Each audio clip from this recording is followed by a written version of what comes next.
Halo semuanya, saya Amelia Wibowo Rencong dari Farmasi B 2019, NIM 08061281924038 akan melakukan uji aktivitas enzim papain dari kulit pepaya terhadap pelunakan daging. Pisau, saringan, atau bisa juga menggunakan kain saring. Bahan yang digunakan dalam praktikum kali ini adalah kulit dari buah pepaya yang belum matang dan daging sapi. Kulit pepaya yang telah dipotong akan diblender sampai halus.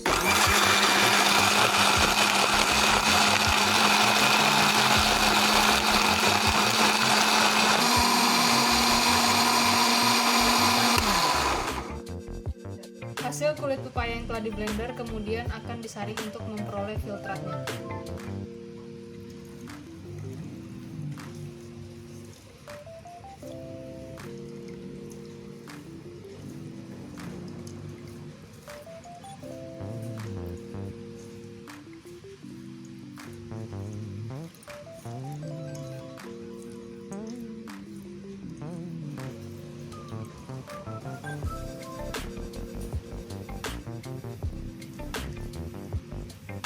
Filtrat yang telah diperoleh didiamkan di dalam kulkas selama beberapa menit. Daging diletakkan di dalam 3 wadah. 2 wadah diberikan hasil blender dari kulit pepaya.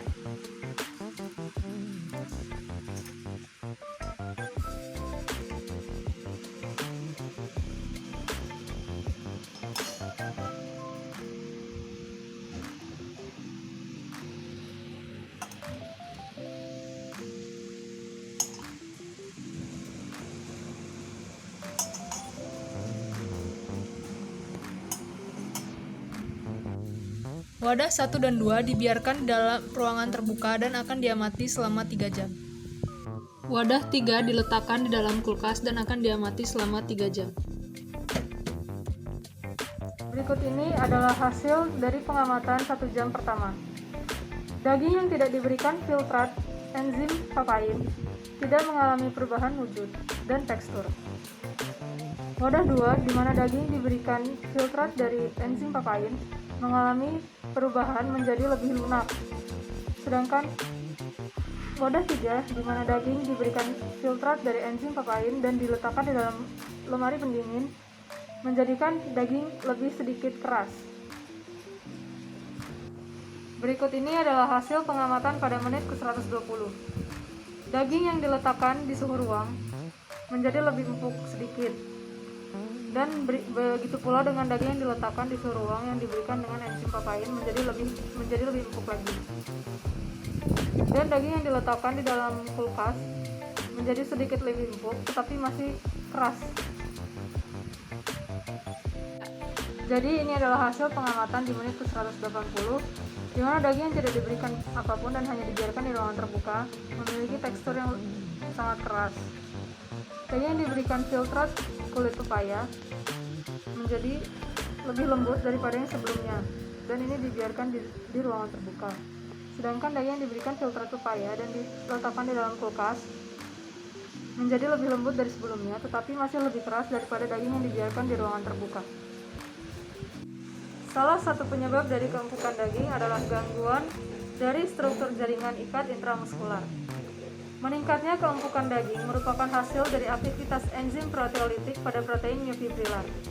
Pemecahan pada protein myofibrilar menghasilkan peptida kecil atau protein dengan berat molekul yang rendah dan mengakibatkan keempukan daging sampel yang digunakan.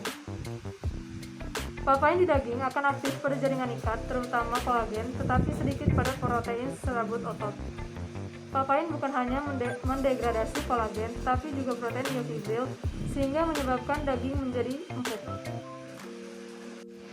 Cara kerja enzim ini dapat dilakukan dengan cara memecah molekul protein melalui hidrolisis protein.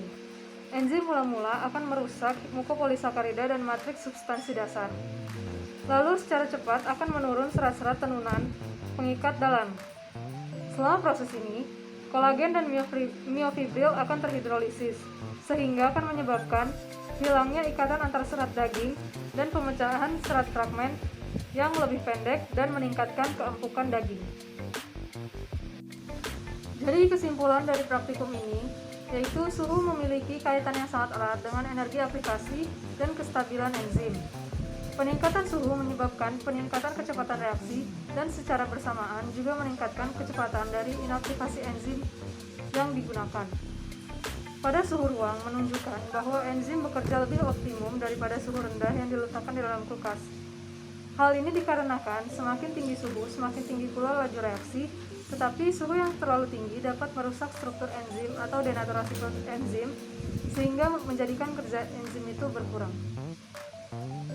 Assalamualaikum warahmatullahi wabarakatuh. Saya Miftaliana, saya dari kelompok 3 Praktikum Biokimia Sip B akan melakukan uji enzim bromelin pada buah nanas. Adapun bahan-bahan yang digunakan yaitu daging, bonggol nanas, dan juga air. Adapun alat yang digunakan pada praktikum ini yaitu kulkas, blender. Bonggol nanas dibersihkan lalu diblender dengan ditambahkan sedikit air sampai benar-benar halus. Bonggol nanas yang telah diblender dimasukkan ke dalam 2 wadah yang telah berisi daging dan 1 wadah yang hanya berisi daging. Sampel daging dan 1 sampel yang dikasih larutan dibiarkan pada suhu ruangan. 1 sampel berikutnya dimasukkan dalam kulkas. Ini hasil dari pengamatan 1 jam pertama. Jika dilihat masih belum ada perubahan yang signifikan. Ini hasil pengamatan 1 jam kedua. Sudah mulai terlihat perbedaan pada daging, yang mana daging yang disimpan di dalam kulkas sudah terasa agak empuk, sedangkan daging yang berada di ruangan terasa agak keras. Ini hasil pengamatan 1 jam terakhir. Perbedaannya sudah sangat jelas, yang mana daging yang disimpan di dalam kulkas terasa lebih empuk dibandingkan daging yang dibiarkan berada di ruangan. Sampel daging tanpa filter bonggol nanas tidak mengalami perubahan apapun. Kesimpulan yang diperoleh dari praktikum ini yaitu perendaman daging dalam bonggol nanas yang terdapat enzim bromelin dapat meningkatkan keempukan pada daging dan akan menyebabkan perubahan komposisi pada daging sehingga daging akan terasa lebih empuk. Suhu yang tinggi dapat merusak struktur enzim bromelin atau terjadinya denaturasi enzim, sehingga kerja enzim akan berkurang. Hal tersebut menyebabkan daging yang dihasilkan akan terasa kurang empuk. Saya, Rizky Fadila Putri, akan melakukan percobaan terkait dengan aktivitas enzim polifenol oksidase. Berikut percobaannya. Bahan yang digunakan adalah garam, kentang, dan vitamin C. Alat yang digunakan berupa wadah, 5 buah pisau, dan gelas sebanyak 5 buah. Pertama, larutan vitamin C dan larutan garam dilarutkan dan kentang dimasukkan ke dalam wadah.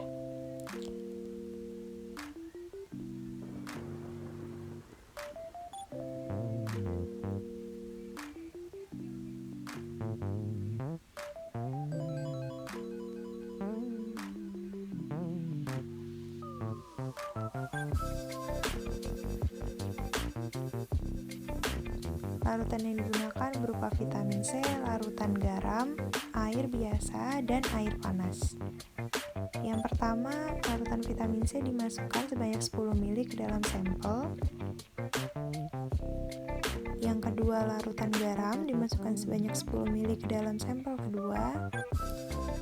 Selanjutnya, larutan air biasa dimasukkan ke dalam sampel sebanyak 10 ml juga.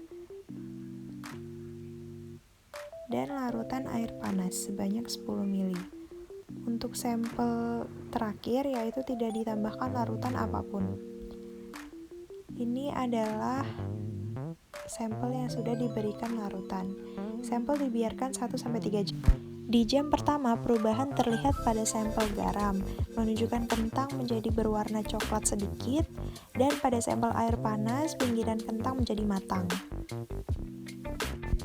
Di jam kedua, sampel biasa berubah warna menjadi kecoklatan, garam menjadi lebih kecoklatan, air biasa normal, dan air panas menjadi matang. Pada jam ketiga, sampel yang ditetesi larutan garam berubah warna menjadi sangat coklat dan memiliki tekstur yang sangat elastis. Sedangkan untuk sampel lainnya tidak terlalu terlihat perubahan. Kesimpulannya adalah sebagai berikut. Sekian dari kami. Assalamualaikum warahmatullahi wabarakatuh.